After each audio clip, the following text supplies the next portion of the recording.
Let's lace them up. Let's get ready to go. It's time to build here on the Golf Kingdom. And we've got another fabulous show. We're gonna help you improve your golf game. Let's bring it in. I'll bring in our blueprint for tonight's show and see what we've got going on. We're gonna start off with our Build It segment. I've got something to help you understand how you have to have correct posture at setup. We're gonna start off with that.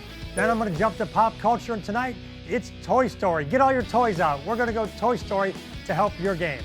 After that, we're gonna jump out on the golf course and visit Turf Care for course corrections. We're gonna teach you something you may not know about the golf course. Later on in the show, it's another Build It segment. We're gonna work on putting, and it's the Kiss segment. Keep it simple, Strano, where I've got something small to help your game, and of course, we're gonna end with Time to Rise. Are you ready to go? Because it's time to build here at the Golf Kingdom.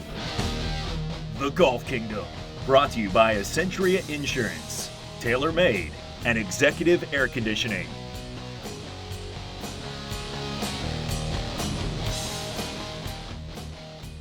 Well, get up off your couch. It's time to build here on the Golf Kingdom, and I'm gonna help you with your spine angle right away. We're gonna talk about two different ways to set up for your spine angle. Now, specifically, we're gonna talk about tall guys to start with. So if you're out there and you're one of the taller guys, and I coach a lot of them, I've coached a couple guys that are 6'8" and 6'9" that played in the NBA.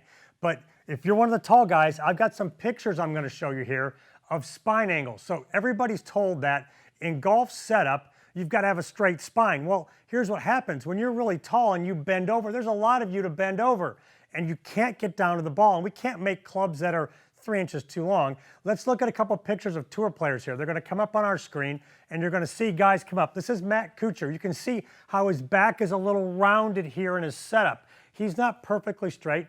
That back is a little bit rounded in his setup. Let's go to the next one. We've got Martin Keimer in our next picture. Martin's back. You can see the little rounding of it there. Martin, another tall player. Third picture, I'm gonna throw one out there for you lefties. There's Phil Mickelson. Look at, you can see the roundness of his back. Tall guys, you can't keep that back straight because you can't get to the ground. You gotta have a little roundness. Now, short guys like me, I'm not real short, I'm 5'10", but go to the next group of pictures here and you're gonna see Rory McIlroy, who's just about my height. Boy, that back is nice and straight. The next picture coming up, Tiger Woods. Tiger, nice straight back. And this is Tiger from a couple years ago. It looks a little different right now because of his bad back, but straight back. Third picture, a guy who's pretty hot, Kevin Kisner, a very, very straight back. Now let me show you a drill here that's gonna help you understand how to get your back straight if you need to, but if you're gonna round because a tall guy, you're gonna round, but just one warning, when you round, don't tuck your rear end in. We're not trying to get in this position at setup. We're trying to take a straight back, round it a little bit, break the thoracic spine from the lumbar, and have just a little softness to it. Now, if we're going for straight back, I gotta get rid of the hard hat. I'm gonna go with golf hat here. So you need your golf hat and your alignment stick. And what you're gonna do is you're gonna put your hat on with the alignment stick through it. So I put the alignment stick down through the belt loop in the back of my pants. I've got my pack on here for my microphone, so it gets a little tough for me to get it on, but the alignment stick goes through my belt loops. I take it and I put it right on my hat here. Now when I bend over, you're gonna find that I have to keep my back nice and straight, otherwise I'll pop the stick out. So I'm trying to get that feeling of straight back. I use the alignment stick to get me set up. Now I can feel my back nice and straight at setup. So it's a little different for everybody. Whether you're tall and have to have two spine, or average size and have to have the straight back, use your alignment stick. Run it down through your belt loops, put your hat on. It'll help you get the feeling of a nice straight back and get you in the correct posture for your size. Another great Build It segment here on the Golf Kingdom to help you get the correct setup. Does your golf swing go to infinity and beyond? Are you one of those big overswingers? Well, it's our pop culture segment and we're Toy Story tonight. It's the Buzz Lightyear method to help you fix your backswing. Now, I see a lot of players that come to me and they've been told, turn, turn, turn, turn, turn in the backswing and get your arms back, and the club goes back and it goes back forever. I've got a surefire, hear me, surefire, 100% guaranteed way to fix that every time. You just have to get out and practice it. I'm gonna demonstrate the wrong thing you do and then show you this surefire 100% drill to fix it and shorten your swing. Daredevil, come to the wide shot for me here. Let me show you what everybody does. So you've been told, turn, turn, turn. So we overturn our hips, overturn our shoulders, and our arms go back forever, so we get the club way back here. It's way back. I've turned too much the club. I can see it out of the corner of my eye. If you see it out of the corner of your eye, you're a candidate for the Buzz Lightyear drill to stop overswinging. Here's what I want you to do. And everybody tries to stop overswinging, tries the same thing. Okay, so I overswing, so let me try to swing shorter. You're trying to shorten a long swing. I'm going to reverse it on you, and that's why it's a surefire drill. So instead of trying to shorten a long swing, because you can't figure out where it is here anyway, we're going to lengthen a really short swing. Told you I've got a surefire way, a creative way to do it. So twist it back, see it out of the corner of your eye, you do that move, you try to shorten it, you still get way up here too far. Let's do it my way and guarantee that you fix this overswing. Here's what you're going to do. You're going to take practice swings and you're going to go back really short right in here where the club's parallel to the ground and swing through and hold your finish. You're going to do it again, really short, through and hold your finish. Now, when you go to hit the ball, you're going to try to go a little bit longer than that short swing. So we go short swing and through. Now we step up to a golf ball, and now you're going to go a little bit longer than that short swing, and that will help you hit a spot that's not so long. You'll actually kind of get in that 3/4 spot you're looking for. So instead of trying to shorten a long swing, lengthen a really, really short one. And I guarantee you, you'll stop overswinging. It's the Buzz Lightyear Toy Story drill. Who would have thought Buzz Lightyear could keep your swing from going to infinity and beyond? But we're helping you do it here at the Golf Kingdom. Well, there's one thing certain in golf, and that's everybody loves to analyze golf swings. Everybody's an armchair coach, and us coaches, we love to analyze PGA Tour swings, and we're no different here at the Golf Kingdom, and we're going to have some fun tonight. We're going to analyze the swing of the big cat, Tiger Woods. We're going to look at an older swing of his and what he's got going on right now, and it kind of goes with what we're talking about here in the Golf Kingdom with it's time to build and building an athletic movement. So we're going to compare a couple things he's done with his game, and it's exciting to have the big cat back playing some great golf.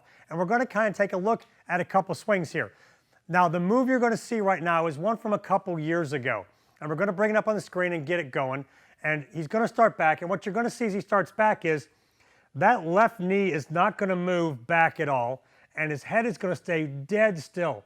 As he gets to the top of the swing, we stop it, he's very heavy on his front leg. And we've talked about in the past moving athletically, whether we throw a ball and shift to the right, whether we throw a bucket of water, no matter what it is, we've got a little shift to the right. On this swing, he's very centered and not loading into his right side at all. Lots of pressure on the front leg, left knee and head didn't go anywhere. Now let's bring up a more recent swing of his and take a look at it. And as he goes back, what you're going to see is that left knee moving inward, and that little white bar we see back there on the railing, his head was covering that when he started the backswing, and now you can see there's a little gap there where he shifted to the right. Now the shift to the right isn't a gigantic move, it's a little itty-bitty shift, same as throwing a ball, just a little shift to the right. That allows the left knee to move inward and you to get very right heavy at the top of your backswing. That way you've got some shifting you can do forward and provide power and do what I call go get it in the downswing. Now, this is a more recent look of Tiger, but there's a player out there named Adam Scott who said to his coach, I want to look just like Tiger. And look at his backswing. Little shift to the right, left knee comes inward, that lead knee is in, he is shifted to the right, his shoulders over his right shoe. He's copied old Tiger, that 2000 swing that was so good that won the Grand Slam, not the Tiger Slam, the Grand Slam. I don't buy into the Tiger Slam. He won all 4 of them in a row. When you looked at his fireplace mantle, he had them all 4 sitting there. That's the Grand Slam in golf, folks. All 4 on your trophy case on your mantle at the same time. But Adam Scott, Tiger's going back to 2000. He's letting himself shift to the right, left knee in, letting the head shift a little. Do that in your swing, and I guarantee you, you'll have more power in the downswing and you'll move more athletically and hit more consistent golf shots.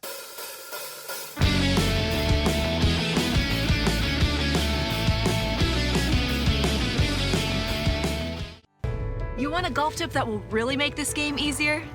Okay, here's mine. The fastest way to get good is by finding a great coach. fastest way to find that person is through golfchannelacademy.com. It'll match you up with the best coaches in your area. And now you can even schedule a new student assessment. So, what are you waiting for? Schedule a training session with your local coach, Rob Strano from Strano Golf Academy in Destin, Florida at stranogolf.com.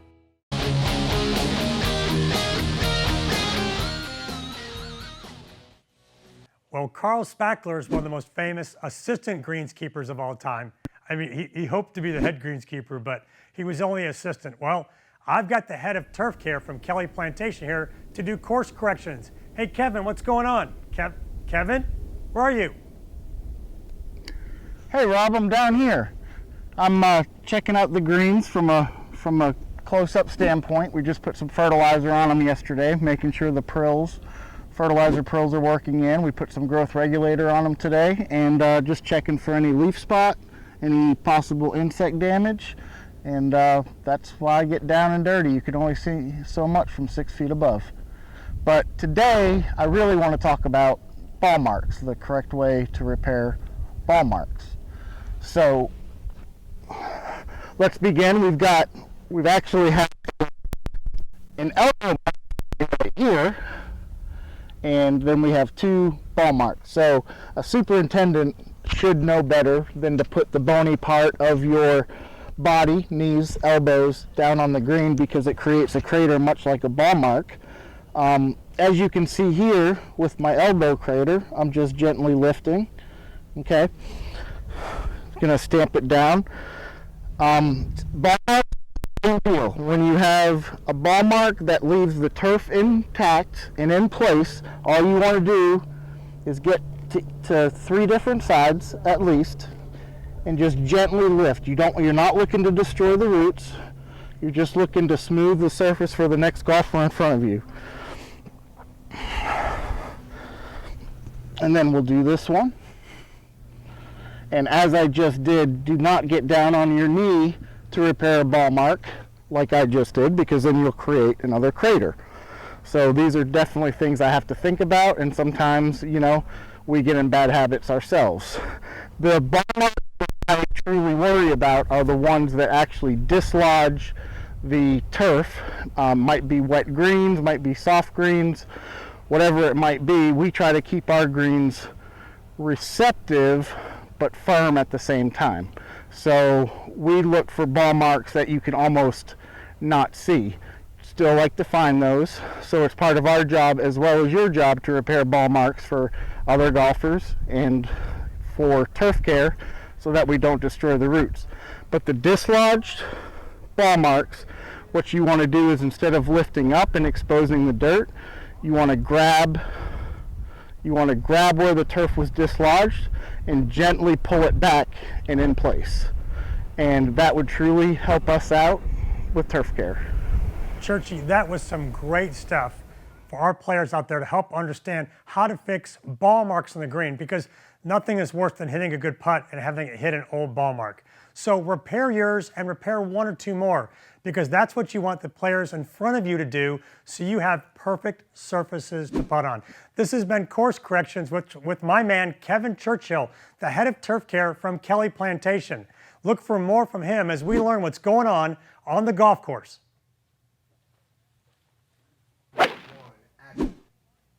Well, it's time for another segment of It's Just Hot Air, where I kind of discuss the myths and misconceptions of the golf swing.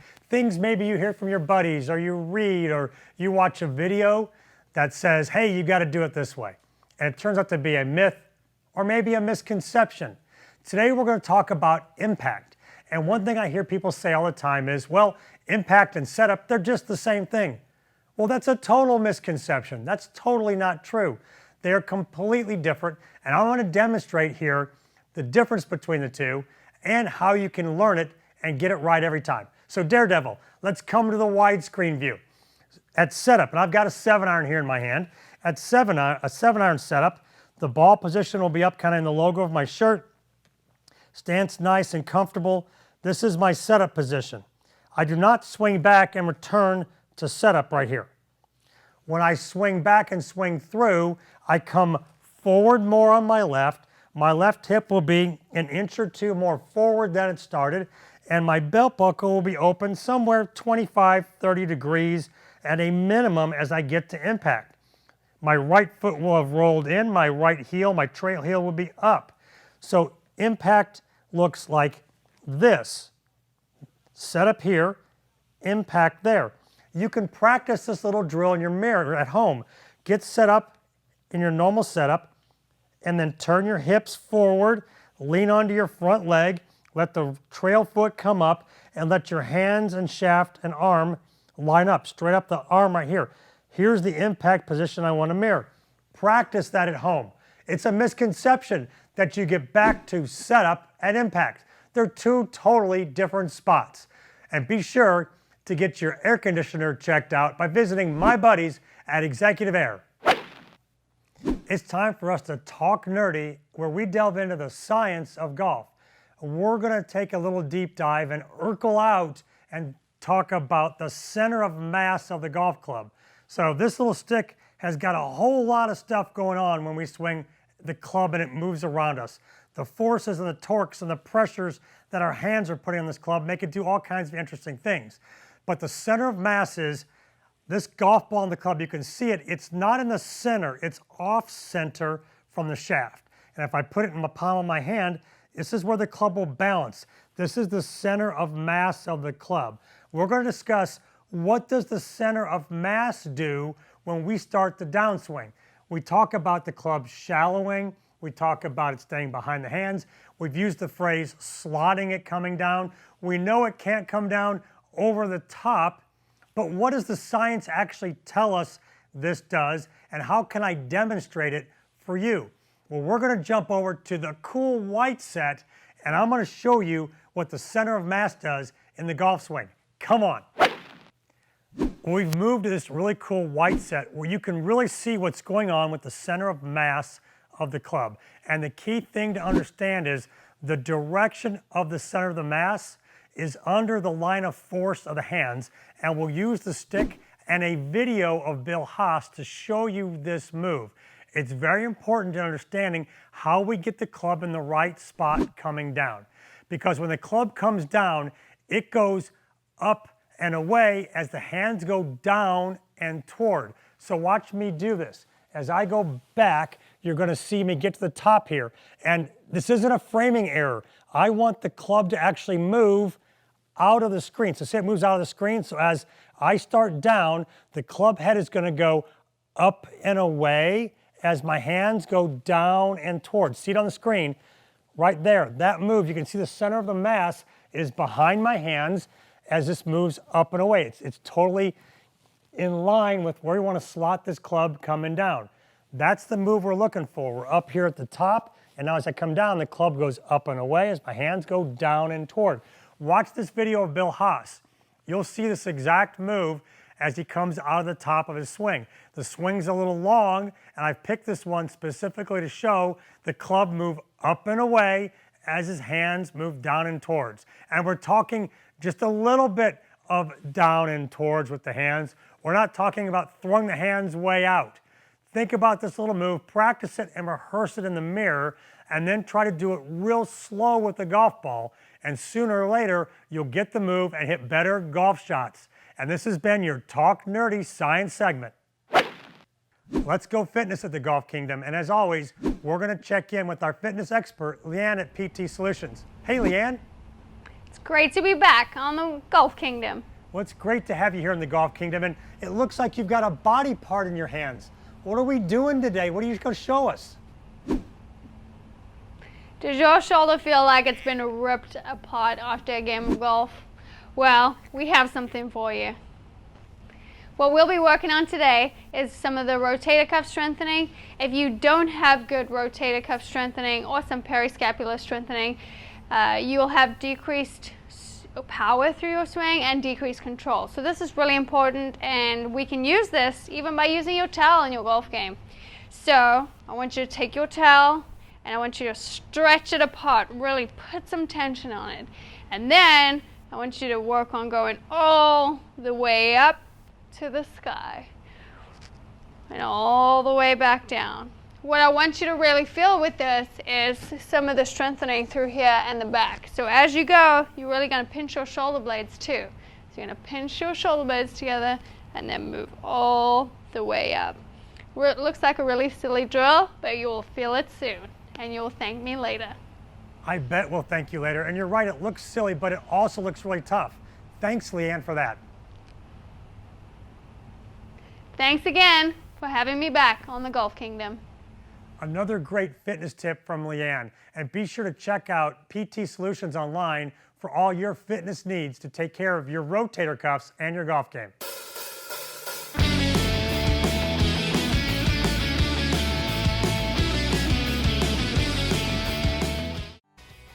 Alexa, open Golf Kingdom. Welcome to Golf Kingdom.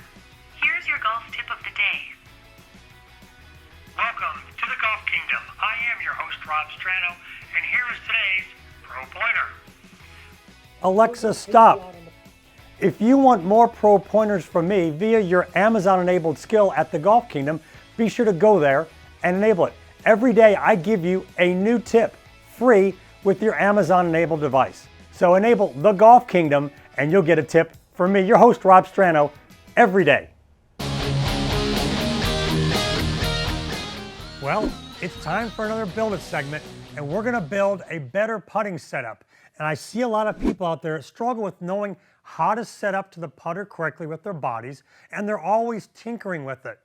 If you watch my players, and they're all really, really, really good putters, you'll see them set up in the same template every time.